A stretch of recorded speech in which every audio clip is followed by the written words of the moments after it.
you cannot also rely on just interpreting 丙午年 alone, this earthly branch and the heavenly stem. We need to pull in other information like the ruling I Ching hexagram of the year, the 地母经, and others to refine and to sharpen our forecast. So let's dive deeper and see what else 2026 is telling us. Now, we are now in period 9. I think last year we talked about that. Now we are last 2 years we talk about period 9. Yeah? We are already into period 9, which itself is ruled by the fire element. Okay, period 9 is fire element, and 2026 brings even more fire. So we are in a fire period 9, and then next 2 year is strong fire, right? Because of that's what I mentioned about the 赤马红阳 is actually very strong fire. And then if you look at the ruling I Ching hexagram for 2026, it is 天火同人, basically means heaven and fire unite. They mean very strong, even stronger fire. So all 3 layers of information, they all point toward fire. Sum up, this is an intensely combustible year. And what might this mean in real life? Okay, so what comes to me is that, if it's an intensely combustible year for the next year, then it might mean more crazy wildfires across regions, fire outbreaks even more than this year in homes or buildings, extreme heat wave, the climate, and health risks. Perhaps the transboundary haze crisis might come back again from the regional burning. And last but not least, my biggest concern or worry is the possible use of weapons of mass destruction, or WMD in short. So how can we prepare? Don't let things you can't do stop you from doing what you can. Okay, so make sure for example, you are protected with fire insurance for your home, or a solid home content coverage policy, or keep a working fire extinguisher accessible at home or your workplace. Perhaps stock up quality masks for the transboundary haze.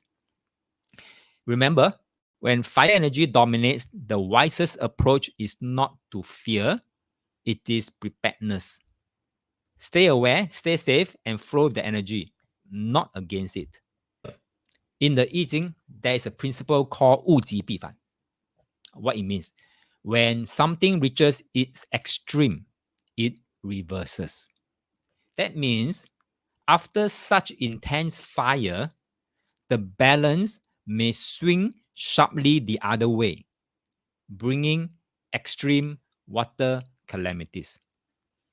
So with that insights, right, then again we can say that, then next year we can expect floods, severe floodings, storm surges, severe typhoons, or even, I mentioned large scale flooding because of this 物极必反.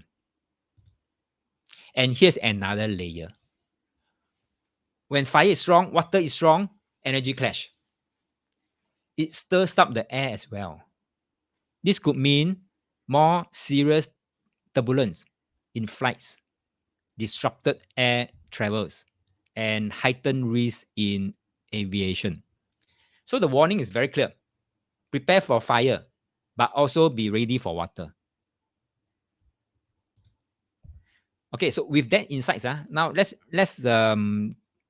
take step, refine our forecast for 2026 by organizing the key risks into 4 main categories.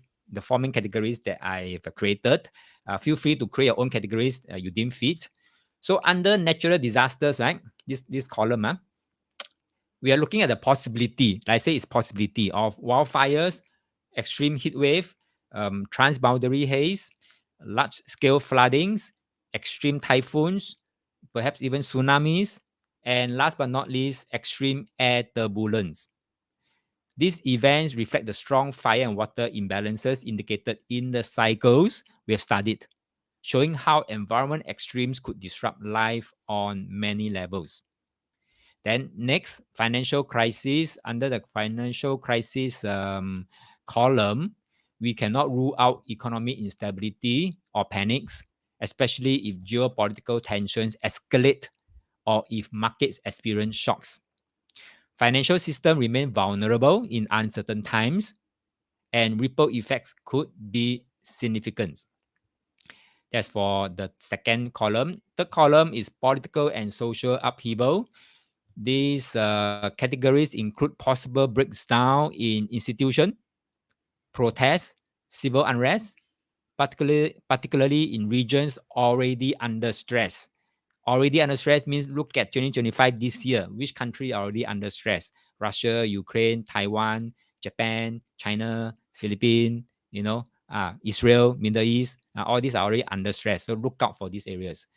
So China, given its historical and current context, is one to watch very, very closely. Okay. So when I say China, it includes Taiwan because one China, right? So the last column, military conflicts or wars. Now, one of the biggest concerns for 2026 is the potential escalation of existing tensions with risk of indirect intervention by major powers such as the US or perhaps Japan. Even more alarming is the possibility of the use of weapon of mass destruction. The latest I heard that US is trying to turn on their nuclear weapon testing, right? Wow, they are inching one step closer to the use of weapon of mass destruction, which would have global consequences. These categories help us organize what might happen, providing a clearer picture of the type of challenges we could face. But to forecast more precisely, we need to explore other sources of insights and data to fine tune our reading for 2026.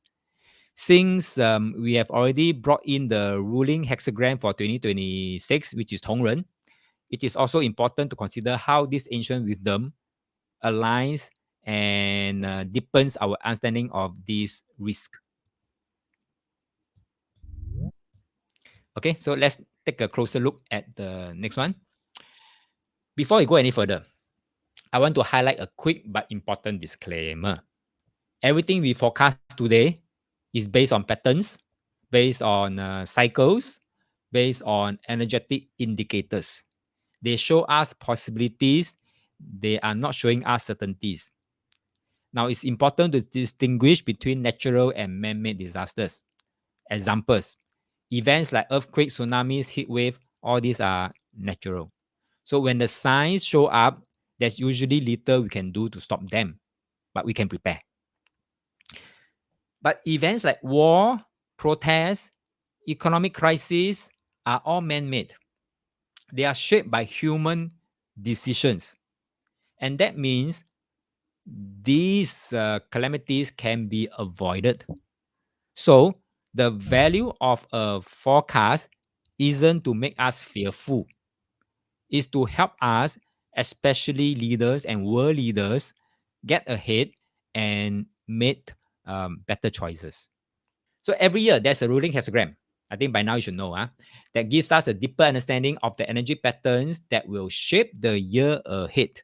So this year serve as the theme or blueprint. No, not this year. This hexagram serve as the blueprint for the year, guiding us on the opportunities, the challenges, and key focus area we can expect. Understanding this hexagram isn't just about predicting the future, it's about preparing ourselves to ride the waves of change with clarity and confidence. For 2026, the ruling hexagram is hexagram 13, called Tongren. In short, can be translated as fellowship with others. Now, there's a 序卦传 here that says about 同人卦. It says here, I read in Chinese first, 物不可以终彼，故收之以同人. Loosely translated, it says things cannot remain blocked or in stalemate forever. So it is followed by the hexagram togetherness or fellowship, 同人啊. Basically means lah, no situation stays stuck forever.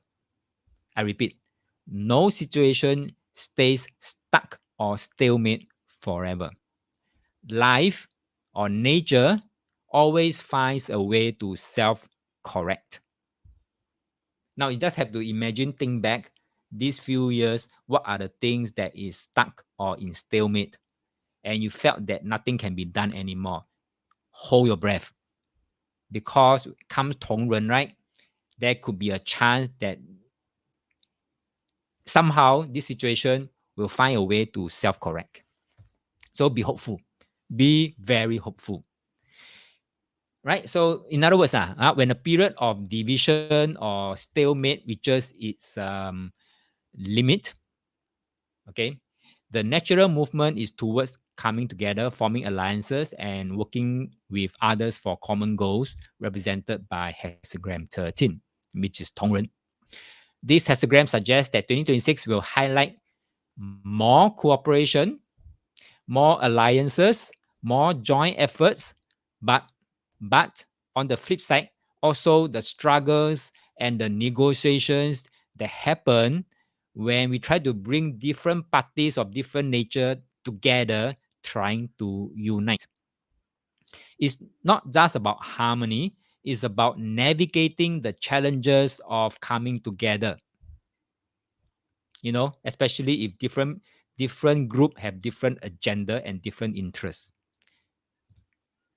So if we look at the recent world events, we can see potential parallels like Russian-Ukraine war. Right now is in stalemate.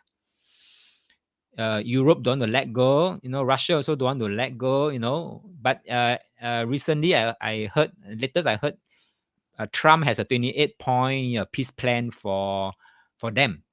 Okay, I hope they will adopt and agree to it. Then things will move. China-Taiwan reunification. You know, recently, if you can find this topic suddenly become very, very, very, very hot. It's been very quiet for many, many years, but suddenly last year, this year, and especially this year, it become very, very hot. Then again, North-South Korea reunification. And what else? What other stalemates are there? No, it could be on national level, international level. It could also means your personal level. So in 2026, we may expect 同人 to show up in the form of intensified alliances, joint crisis responses, and cross-border cooperations, but also in conflicts over who gets included in the circle of fellowship. There's always the problem with 同人 is that who can get in or who should not get in. You know, that's like recently China said that Japan is totally unqualified to be in the permanent member, right, of the UN. Wow, you see? Okay, so this is the conflict of over who can get included in that circle. That's a challenge. So when people share a common goal and work together, the results are powerful. That is 同人. But in reality, it's not easy because look at UN, 一盘散沙. Sorry to say that, that's my view. I may be wrong. 一盘散沙. Because everyone grows up in different environments with different values, different worldviews. The point is not to make everyone think exactly the same. That's impossible and honestly unnecessary. What matters is that we agree on the big things and then we allow differences on the small things. This is what it means by seeking common ground while respecting the differences. 求同存异. So the hexagram 同人 doesn't just mean treating people equally. It also carries the idea of serving the greater good. Because unless you're working for the greater good, you can't truly treat people equally. So 天下为公. So in Chinese, the word is called 天下为公.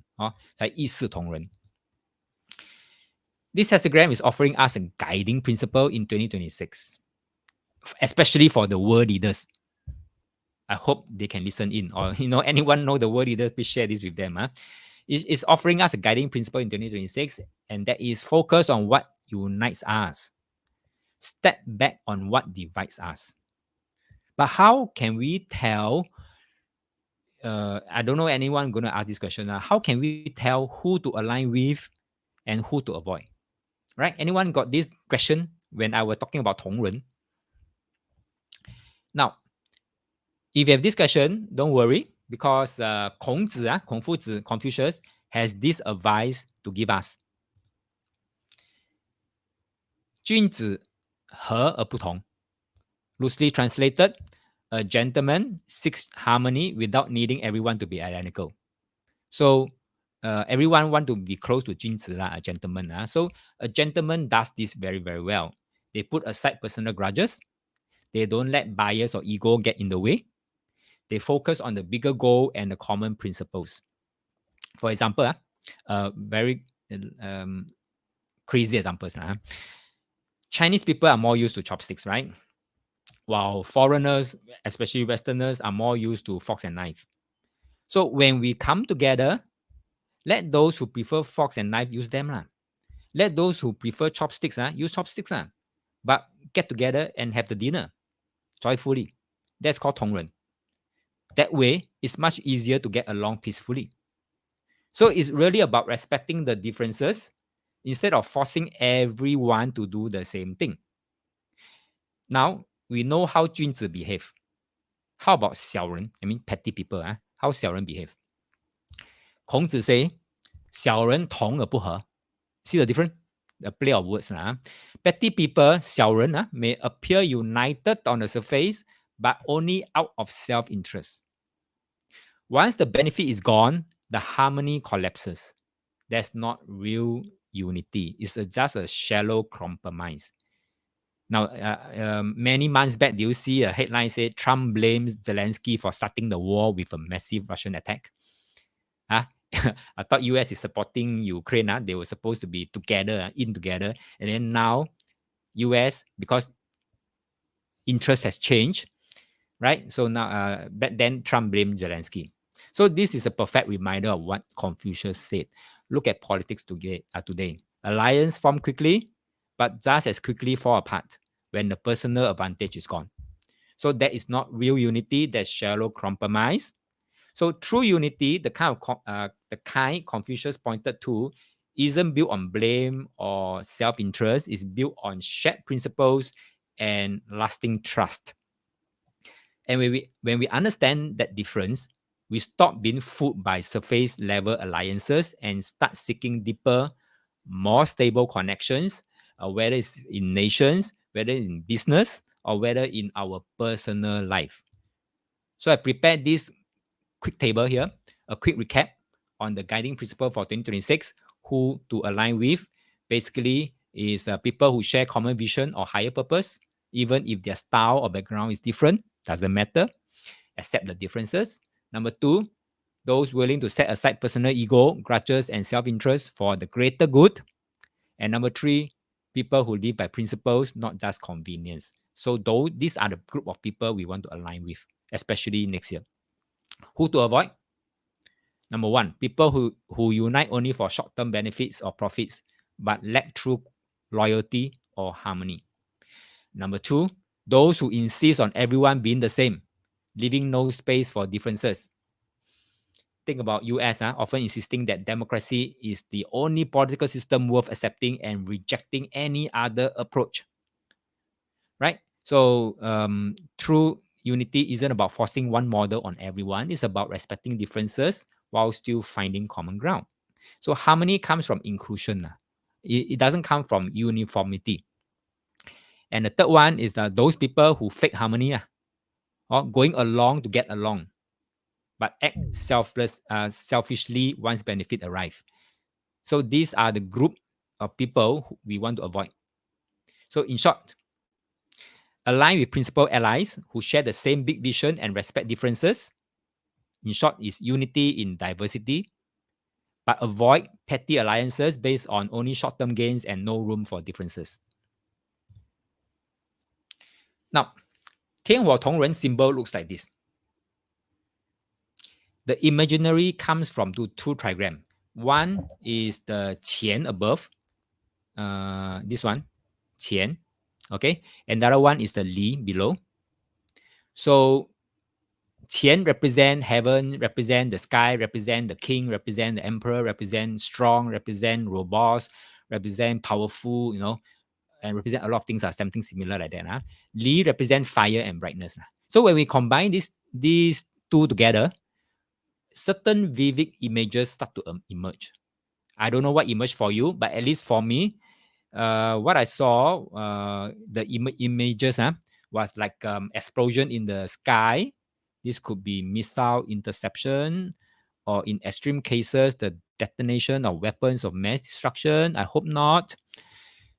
Severe wildfires, strong wildfire energy manifesting on the ground, burning large area. I think we've spoken about that just now. Intense heat, aviation accidents, combining sky and fire also point to possible mishaps in air travel, whether it's technical failure, weather, or human conflicts.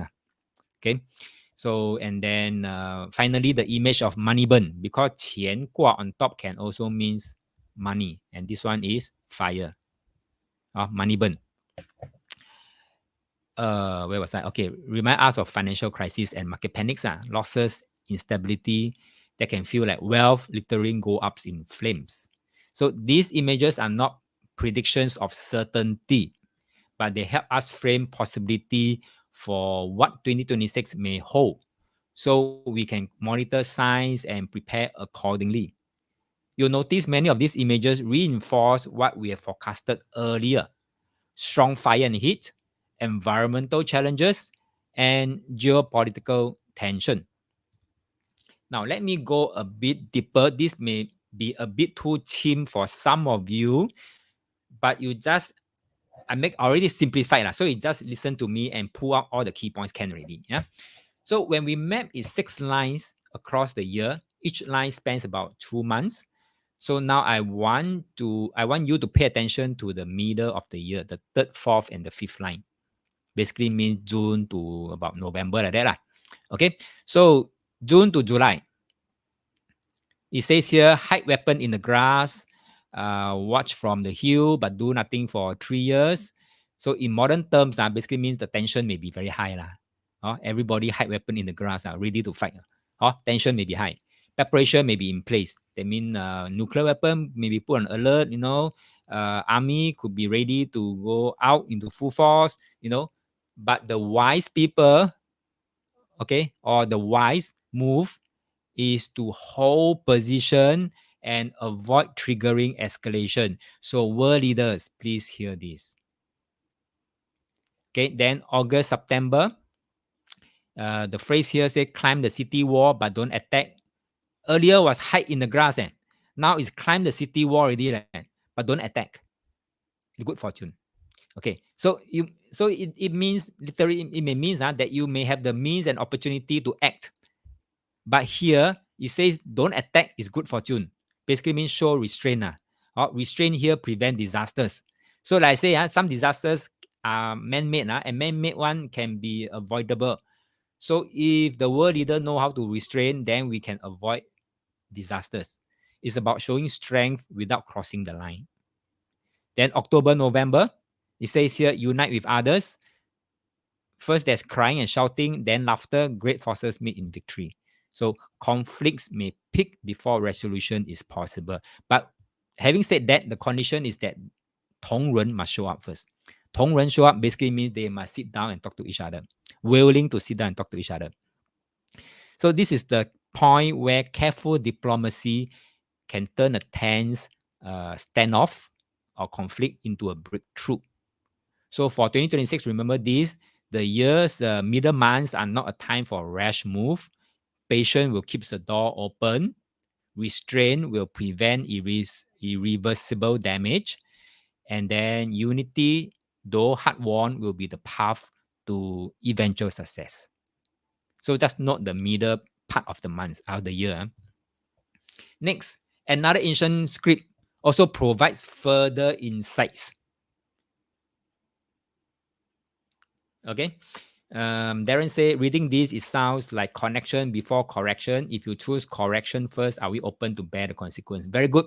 Very good. So it's always, the best approach is always, I think in AOM, I always mention, right, the paddle approach. The paddle approach means 坐下来, 吃个包子, 喝杯茶, and talk over it. Yeah.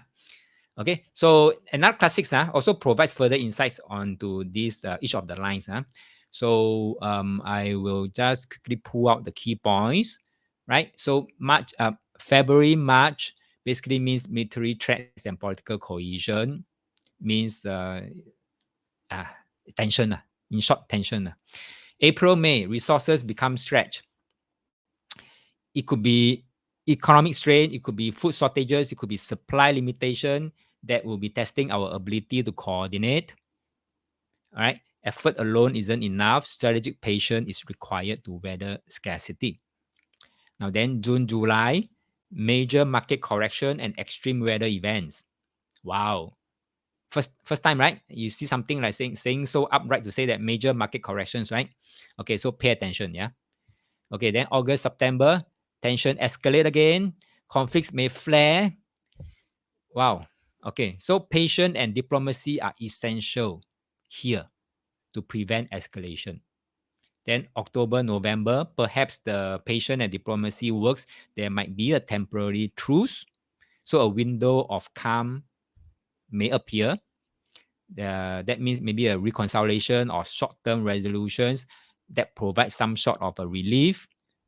Okay, but despite all this, understand that stability at this stage is still partial and very fragile.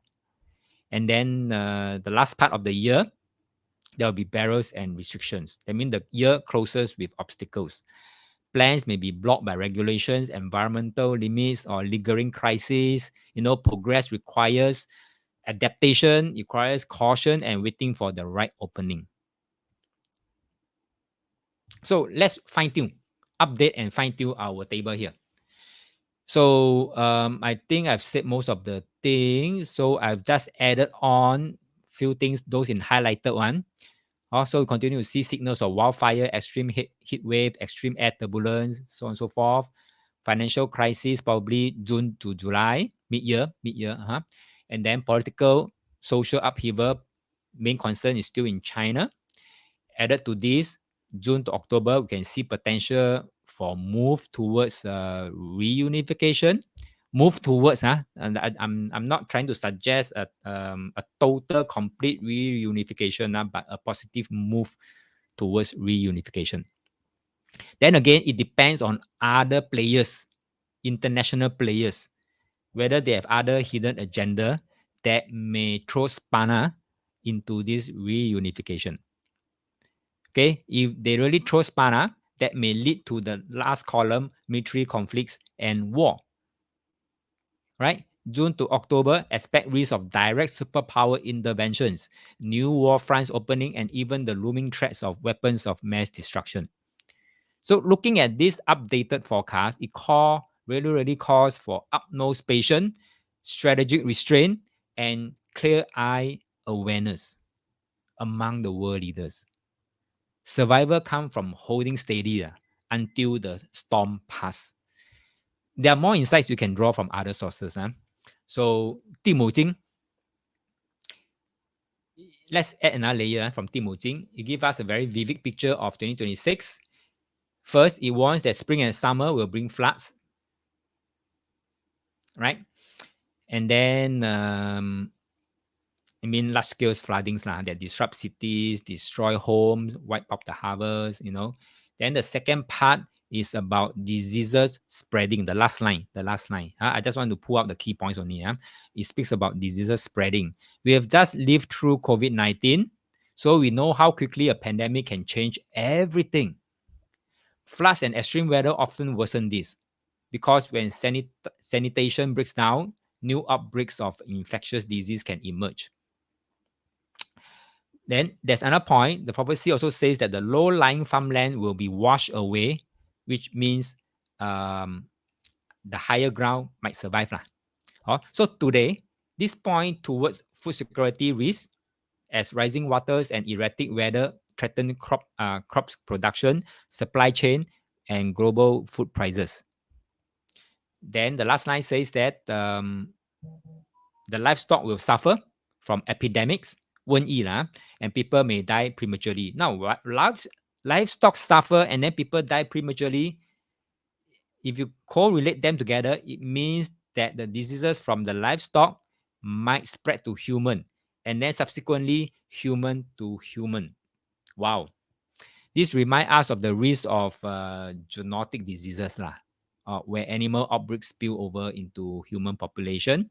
We have seen this with the avian flu, the H1, H5 and H1, I don't know, can't remember the numbers, the swine flu and others, and COVID. Combine that with flooding and resource scarcity, the risk to both animal and human health become very, very real. So to fine-tune the table further, I've added in another small little portion called the fifth column, called the health crisis, epidemics. Hope it stays as epidemics and not pandemics, and hopes that it stays with the livestock and not pass over to human and then later human to human. Let's hope for that. Okay, so where was I? So the 地母经 isn't just a warning, it's a reminder that the way we respond determines whether 2026 become a year of chaos or a year where humanity rises above the storm. Now, it's not about what we know that others don't. It's about what we do with the information that others don't have. Think about COVID. Yes, it was a crisis, but for some, it became an opportunity. The difference was in preparation and readiness. So let's look at some practical steps we can take to prepare for the challenges ahead. Again, I spread over the 5 columns. You can feel free to add on. Type in the chat if you think of something else that we can do to protect and prepare. Now, under the first column, natural disasters, environment crisis, we can prepare emergency kits like fire extinguisher, fire blankets, first aid at home or in your office. Renew fire insurance or home contents insurance. Now, for those maybe living in landed or you have shops in a low-lying area, you may want to consider preparing flood barriers if you live on the ground floor, especially low-lying areas. And then this also apply to businesses, offices, and shops in low-lying areas too. Okay, and of course, you can also try to see whether there's any fire hazard at home and workplace. Remove them. Or your fire safety managers to do the job. Okay, so for business, review your business continuity plan, especially for fire and denial of access scenarios. Now, what do I mean by denial of access scenarios? Let's say you have an office. Now, the whole building caught fire, right? And then you cannot go back to the office. Your staff cannot go back to the office. Your boss cannot go back to the office. And nobody can work. Of course, now after COVID, most of the work can be done from home, but there'll be many, many more things that we can't, especially, for example, shops front. Or you have a showroom, and now the showroom now is burned down. Then what do you do? Okay, so that's what I call denial of access scenarios. So if you are doing business, think about all this. Second column, financial crisis. Keep sufficiently liquidity reserve to survive cash flow shocks. Whether it's personal, whether it's business, cash flow. Some form of liquidity reserves. Reduce your exposure to highly volatile assets and focus on diversification. Now, under the column, political social upheaval, avoid travel to political hotspots during the June-October period. And then pay attention to China, Taiwan. Fourth, then under health crisis, maintain personal hygiene, build resilience, regular health checkup. Okay, and then for businesses, maybe you want to prepare your remote work setups, make sure they are ready. And then what do you call that? All these things basically hygienes . So remember, challenges will always come, but readiness is what separates those who merely survive from those who actually thrive. Okay, now we have just gone through the practical side of preparation and readiness, from personal safety to business continuity to financial resilience. But remember, in 2026, it's not just about what we can see and control on the surface. The unseen energy around us also play a big role. That's why, beside all the external preparations, it is equally important to set up your feng shui shield for 2026. In the next module, we'll go deeper into how this shield works after the break, and how you can use it to protect, stabilize, and even turn the tides in your favor. Now, before we go for the break, this is the last slide. Here's a shift I want you to make. I think just now, earlier on, someone asked me about what might happen in 2026, and then any good things could happen in 2026, right? So good things are for us to extract out. So now we are on this slide here.